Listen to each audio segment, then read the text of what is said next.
পাকিস্তানে ২৯ বছর পর আয়োজিত আইসিসি টুর্নামেন্টের উদ্বোধনী ম্যাচে স্বাগতিক পাকিস্তান হেরেছে নিউজিল্যান্ডের কাছে।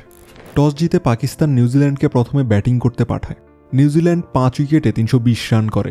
উইল ইয়াং ১০৭ বলে সেঞ্চুরি করেন এবং টম লাথাম ৯৫ বলে সেঞ্চুরি তুলে নেন।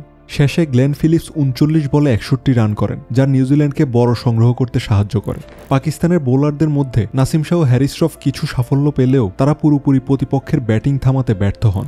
৩২১ রানের লক্ষ্য নিয়ে পাকিস্তান ব্যাটিং শুরু করে। বাবর আজম এবং সাউথ শাকিলের উদ্বোধনী জুটি খুব ধীরে শুরু করে।